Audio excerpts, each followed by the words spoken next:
नमस्कार मित्रांनो, बरेच दिवस झालेले आपल्या चॅनलवरती रेशीम शेतीविषयी व्हिडिओ टाकलेला नाही आहे.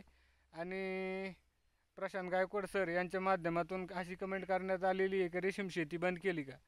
तर नाही मित्रांनो, आपण रेशीम शेती बंद नाही केलेली आहे, परंतु काहीतरी विषय असल्याशिवाय आपण चॅनलवरती व्हिडिओ टाकत नाही. तर आता आपले सध्या बॅच चालू आहे, आता आपली छाटणी देखील चालू आहे. तर मित्रांनो बघू शकता, इकडे आता आपलं छाटणी चालू आहे आणि इकडं आपला पाला उभा आहे. आता सध्या 100 अंडीपुंची बॅच आपली चालू आहे.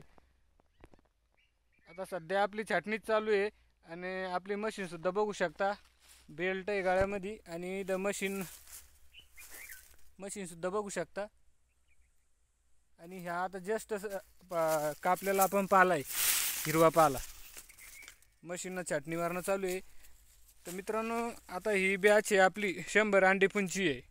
आणि आता तुम्हाला सध्या आपला चौथा मोल्ट बसलेला आहे. चौथा मोल्ट हा 6व्या फिडिंगवरती बसलेला आहे. तर ते पण आता तुम्हाला दाखवतो. बघू शकता मित्रांनो, आता चौथा मोल्ट बसलेला आहे आणि आपण जो पाला आळ्यांना टाकला होता खायला, तर राहिलेले जे खालच्या काड्या ते आपण लगेच छाटून टाकत आहोत. ह्या वर्षी जे आपलं आहे तर 5-4 ऐवजी आपण 5 बॅचचं, वार्षिक 5 बॅचचं नियोजन आपलं चालू आहे.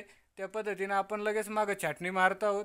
तर मित्रांनो बघू शकता, अशा पद्धतीनं आपलं 100 अंडीपुंची बॅच आहे आणि सध्या आळ्या चांगल्या प्रकारे मोल्टवरती बसलेलं आहे. चौथ्या मोल्टला 6 फिल्डिंग आणि तिसऱ्या मोल्टला 6 फिल्डिंग अशा पद्धतीनं आपलं दोन्ही पण मोल्ट हे 6-6 फिडिंगवरती बसलेले आहे. तर बघू शकता मित्रांनो, बरेच दिवस झालेले त्याच्यामुळे कमेंट करणं साहजिकच आहे मित्रांनो. तर आपली बॅच चालू आहे व्यवस्थित, आपला रेशीम शेती व्यवस्थित चालू आहे, तशी काही अडचण नाही.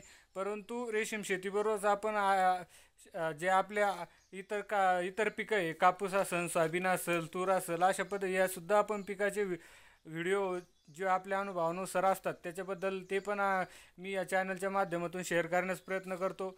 सरकारी योजनांची देखील माहिती शेअर करण्याचा प्रयत्न करतो मित्रांनो. तर मित्रांनो बघत राहा आपलं चॅनल. काहीतरी नवीन रेशीम शेतीविषयी देखील काहीतरी नवीन विषय घेऊन लवकरच व्हिडिओ देण्याचा प्रयत्न करतो मित्रांनो. तर मित्रांनो, चॅनलवर जर नवीन असाल तर सबस्क्राईब करायला विसरू नका